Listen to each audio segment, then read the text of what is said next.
À première vue, Florent Manodou appartient à ces hommes que l'on croit connaître parce qu'ils ont gagné sous les caméras. Un bassin, une ligne d'eau, 21 secondes et quelques centièmes. La France l'a vu surgir, triompher, disparaître, revenir. Mais derrière le champion olympique, derrière le frère de l'or, derrière le corps scruté comme une affiche publique, une autre histoire avance. Plus intime, plus heurtée. Amour exposé, fiançailles défaites, rumeurs de mariage, triptyque cruel. Que reste-t-il d'un homme quand le monde ne regarde plus seulement ses médailles? Il y a, chez Florent Manodou, quelque chose qui commence avant la gloire, avant Londres, avant cette image d'homme lancé comme une flèche dans un couloir bleu. Cela commence dans une famille où l'eau n'est pas un décor, mais presque une langue maternelle. À Villeurbanne, puis dans les bassins où les enfants Manodou grandissent avec une familiarité rare avec l'effort, le chlore et les départs au sifflet, Florent n'est d'abord pas le champion. Il est le petit frère de l'or, l'autre silhouette d'un nom déjà promis aux unes sportives. Dans cette maison, on ne raconte pas le sport comme une distraction. On le pratique, on le respire, on l'organise même autour des vacances. Les campings se choisissent à la taille de leur piscine, détail tendre et révélateur d'une famille où l'été ne suspend pas l'entraînement. Il le déplace. Mais Florent, lui, aurait pu emprunter un autre chemin. Le handball l'attire. Les sports d'équipe lui parlent davantage que la solitude d'une ligne d'eau. Son père connaît ce monde-là, celui des parquets, des contacts, des systèmes collectifs. Pourquoi faudrait-il forcément plonger quand on pourrait courir, passer, défendre, marquer? La réponse ne vient pas d'un grand discours. Elle vient d'un frère, Nicolas, qui l'encadre comme il avait accompagné Laure. Elle vient d'une discipline qui, peu à peu, cesse d'être l'héritage familial pour devenir une affaire personnelle. Au club d'Ambérieu en Bugey, Florent apprend ce que la natation exige de plus cruel. Recommencer. Recommencer le geste jusqu'à ce qu'il ne soit plus un geste, mais un réflexe. Recommencer le départ, l'entrée dans l'eau, la traction, la respiration presque absente du sprinter. Dans le 50 mètres, il n'y a pas de roman fleuve. Il n'y a qu'une phrase courte, violente, définitive. En 2007, il devient champion de France junior du 50 mètres nage libre. L'annonce ne fait pas encore trembler le pays, mais elle inscrit déjà une direction. Le jeune homme possède cette puissance qui ne se fabrique pas entièrement. Un corps taillé pour l'explosion, des épaules faites pour fendre l'eau, une manière d'occuper l'espace comme si la vitesse était une évidence. Pourtant, l'évidence est trompeuse. Combien de champions précoces se perdent avant d'avoir trouvé leur scène? Florent avance alors dans une zone étrange, entre la lumière projetée par sa sœur et l'ombre nécessaire à sa propre construction. Laure Manodou a déjà offert à la France une médaille d'or olympique en 2004. Elle est une héroïne nationale, une figure à la fois admirée et scrutée. Porter le même nom, est-ce un privilège ou un piège? Dans le sport français, le patronyme Manodou ouvre des portes, mais il impose aussi une comparaison permanente. Florent n'a pas seulement à nager vite, il doit nager assez fort pour exister autrement. Cette tension, il la transforme en moteur. Chaque départ devient une manière de répondre sans parler. Dans l'eau, ni héritage ni excuse, seulement une trajectoire, nue, rapide, un plaque. Puis vient Londres, et avec Londres, cette seconde naissance que le sport réserve parfois à ceux que personne n'avait placés au centre du tableau. En 2012, Florent Manodou n'arrive pas au jeu comme une statue déjà sculptée. Il arrive avec un nom célèbre, certes, mais aussi avec une part d'inconnu. Dans le 50 mètres nage libre, la marge entre l'or et l'oubli tient à un battement de bras, à une poussée trop courte, à une crispation au mauvais moment. Le sprint olympique n'accorde pas de seconde chance. À Dunkerque, quelques mois plus tôt, il a gagné son billet pour Londres en terminant deuxième des championnats de France en 21 secondes 95. Un chrono solide, pas encore légendaire. Puis, dans la capitale britannique, quelque chose s'ouvre. En demi-finale, il descend à 21 secondes 80. En finale, il frappe plus fort encore. 21 secondes 34. Le bassin ne lui donne pas seulement une médaille d'or, il lui donne une identité. À 21 ans, Florent Manodou devient champion olympique du 50 mètres nage libre. Le petit frère n'est plus seulement le frère de l'or, il est l'homme qui a jailli. Ce triomphe possède une beauté particulière parce qu'il semble presque brutal. Une course courte, un corps immense, une explosion, puis ce regard incrédule de celui qui comprend avant les autres que sa vie vient de changer. Dans l'histoire olympique, les Manodou deviennent un duo rare. Un frère et une sœur couronnés dans le même sport, chacun à sa manière, chacun avec sa part de roman. Mais qu'arrive-t-il quand la victoire tombe si vite? La gloire est un projecteur, pas une couverture. Elle éclaire, elle chauffe, elle expose.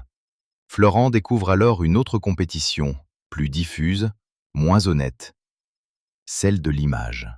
Le corps du nageur n'appartient plus seulement à l'athlète. Il devient objet de commentaires, de fascination, d'attente. On admire sa puissance, on analyse son sourire, on cherche dans sa vie privée des signes, des failles, des promesses.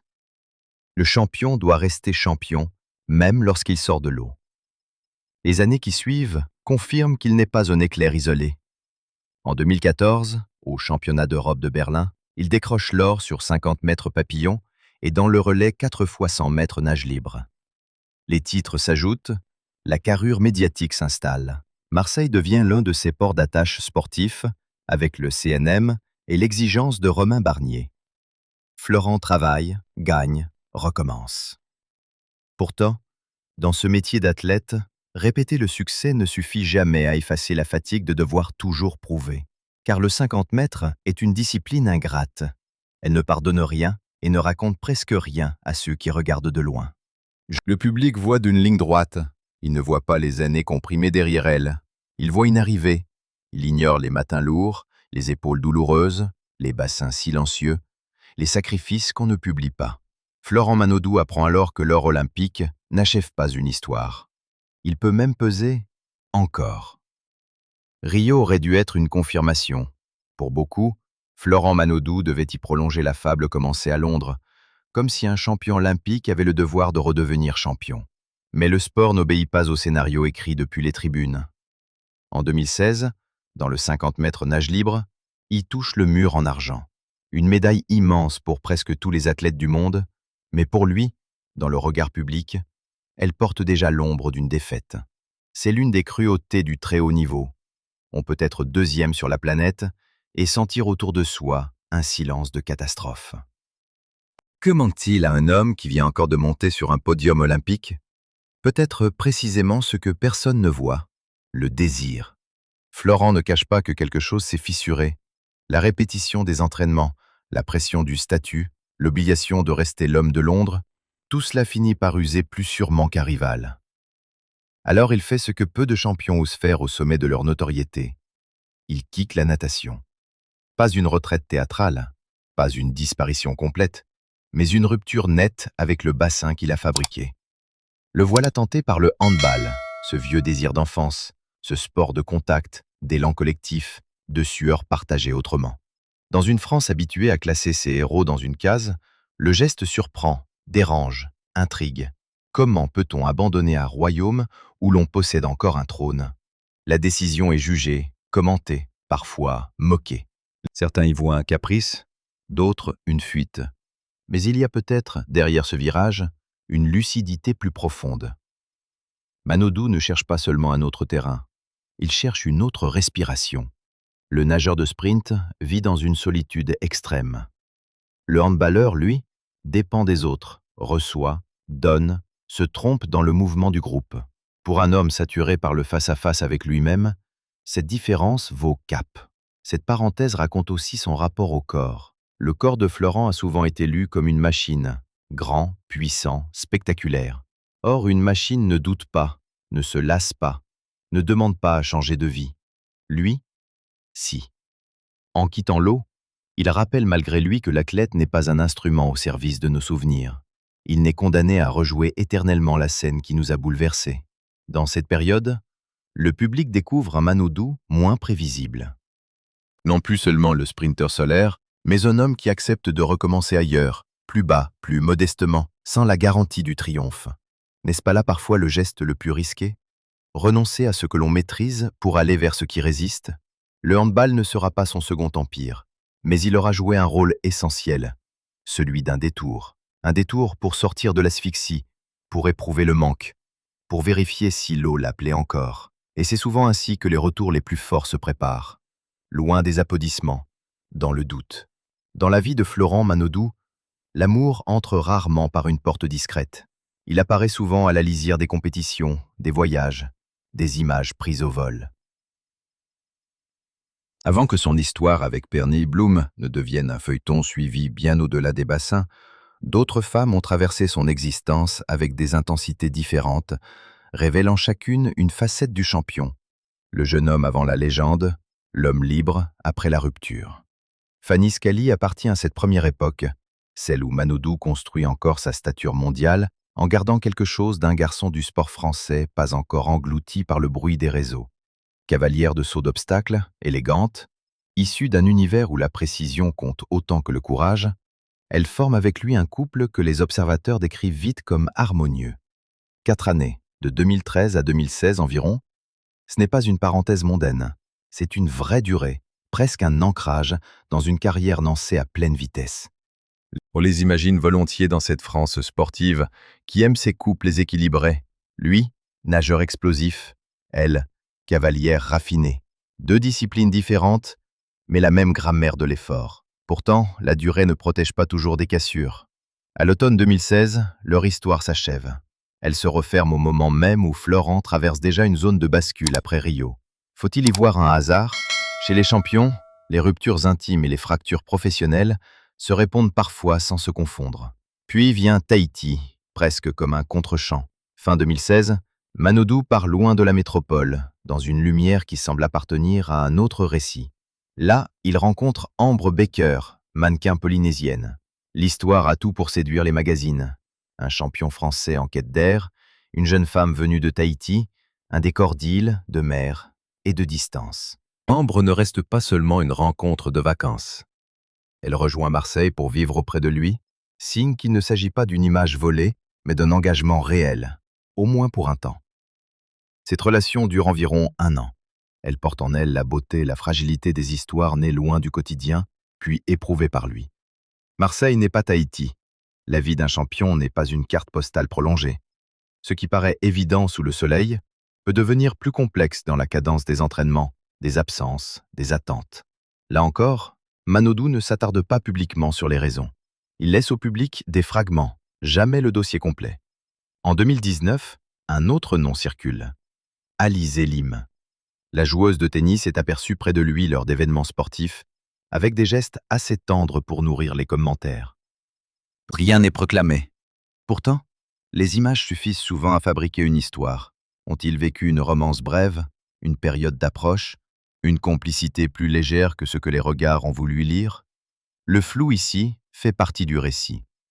La suite aura l'éclat d'une scène Olympie. Avec Pernille Bloom, l'histoire change d'échelle. Elle n'appartient plus seulement aux marges des magazines ou aux photographies d'un gala.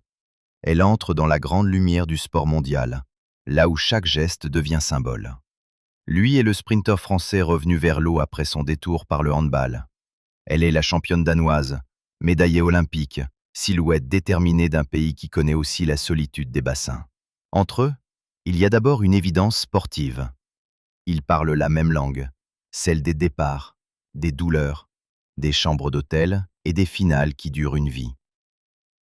Au début de l'année 2020, Florent Manodou rend public leur relation. Le moment n'a rien d'anodin. Il prépare son retour olympique, cherche à redevenir ce qu'il a été sans répéter exactement l'homme de Londres. Pernille, elle, n'est pas un décor sentimental. Elle est une égale. Peut-être est-ce pour cela que le couple fascine autant. On n'y voit pas seulement un champion amoureux, mais 2 athlètes capables de comprendre ce que les autres devinent à peine. La violence d'un centième perdu, l'orgueil d'une médaille, la fatigue de sourire quand le corps réclame le silence.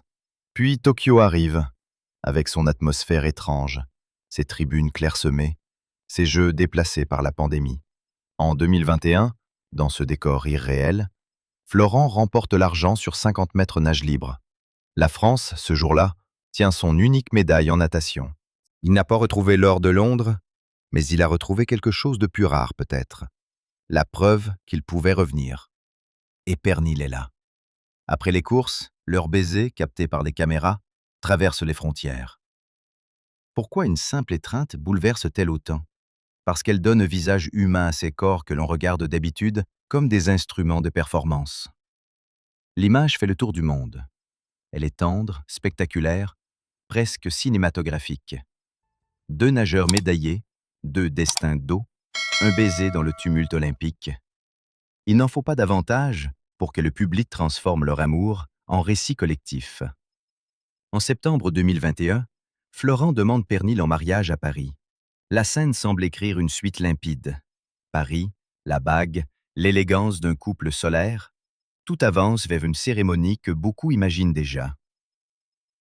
Mais les histoires des plus exposées ne sont pas toujours les plus simples. Les fiançailles durent, le silence s'installe, les apparitions se raréfient. Pendant longtemps, rien n'est formulé avec fracas. Pas de déclaration cassante, pas de rupture théâtralisée. Seulement cette impression progressive que le couple s'éloigne, comme deux lignes d'eau parallèles qui cessent de se rejoindre. Au début de 2024, la séparation est enfin confirmée par les faits et par la nouvelle vie affichée de Florent. L'amour qui avait embrasé Tokyo appartient désormais au passé. Reste alors une question que nul ne peut trancher. Que devient une promesse quand elle a été rêvée par des millions d'yeux? Au printemps 2024, Florent Manodou réapparaît dans le registre que le public surveille avec curiosité, celui de l'amour. La rupture avec Pernil Bloom n'a pas encore été commentée que déjà une nouvelle présence s'impose. Sur Instagram, il publie une image tendre avec une jeune femme prénommée Lola Duménil. Le message n'a pas besoin d'être lourd pour être compris. Dans l'époque actuelle, une photographie suffit parfois à tenir lieu d'annonce officielle. Lola n'arrive pas comme un simple détail après une séparation célèbre. Elle arrive au moment où Manodou entre dans une autre saison publique. Paris 2024 approche, et avec lui, une pression singulière. Concourir chez soi, devant un pays qui se souvient de Londres, qui n'a pas oublié Tokyo, qui attend toujours des héros qu'ils soient disponibles à l'émotion nationale. Lola apparaît alors dans plusieurs moments importants, au bord de cette scène où le sport et l'intime se frôlent sans jamais se confondre. Très vite, les regards s'emballent. Parce qu'il y a des photos, des sourires, des présences répétées, certains imaginent déjà une cérémonie secrète, une date cachée, une promesse signée loin des caméras. Le mot mariage circule comme circulent désormais les rumeurs, vite, fort, sans toujours demander de preuves. Pourtant, à ce stade, rien ne permet d'affirmer que Florent Manodou se soit marié en secret avec Lola, ni qu'une date de mariage ait été officiellement fixée pour 2026. Voilà la vérité froide, placée au milieu du bruit. Il y a une relation affichée, pas une union confirmée. Cette nuance compte. Elle dit beaucoup de notre manière de regarder les célébrités. Pourquoi faudrait-il qu'un couple photographié devienne aussitôt un projet de noces? Pourquoi l'amour public devrait-il toujours produire un calendrier, une bague, une annonce? Manodou, lui, semble avancer autrement, laissant voir, sans tout livrer. Ce qu'il partage nourrit la curiosité, mais ne donne pas au public un droit d'inventaire sur sa vie. Dans le même temps, une autre violence, plus basse, le rattrape. Après une apparition télévisée lors d'un match de football, des internautes s'attaquent à son apparence. On le dit grossi, changé, méconnaissable. Le vocabulaire est cruel, d'autant plus absurde qu'il vise un homme dont le corps a longtemps porté les rêves de médaille d'un pays. Hier, on célébrait sa puissance. Aujourd'hui, on juge son poids. Que révèle ce retournement sinon une exigence impossible imposée aux athlètes? Rester sculpté pour rassurer le regard des autres? Florent Manodou devient alors le symbole involontaire d'une époque qui applaudit les corps victorieux, mais tolère mal qu'ils redeviennent humains. Le champion vieillit, respire, change, sort de la stricte géométrie de la performance. Et c'est précisément là que son histoire gagne en relief. L'homme que l'on croyait résumé à une ligne d'eau se tient désormais au croisement de l'amour, de la rumeur et du jugement social, plus humain surtout. Enfin, il reste, au bout de ce parcours, une impression difficile à saisir complètement, comme une image qui refuse de se figer. Florent Manodou n'est plus seulement ce sprinter jailli de Londres en 21 secondes et quelques centièmes. Il est devenu un récit en mouvement, traversé par des victoires éclatantes, des détours déroutants, des amours exposés puis défaites. Et ce regard du public, qui ne se repose jamais vraiment. Derrière chaque médaille, derrière chaque photo publiée, il y a un homme qui avance sans toujours offrir les réponses que l'on attend de lui. Peut-être est-ce cela, au fond, qui dérange autant qu'il fascine. Manodou ne se laisse pas enfermer dans une version définitive de lui-même. Il gagne, il doute, il s'éloigne, il revient, il aime, il recommence. Et dans cette trajectoire, quelque chose échappe toujours. À l'heure où les rumeurs de mariage flottent sans preuve, où les critiques superficielles tentent de réduire un parcours à une silhouette, une question demeure, suspendue, presque silencieuse. Que choisira-t-il de montrer demain? Et que gardera-t-il, cette fois, loin de nous?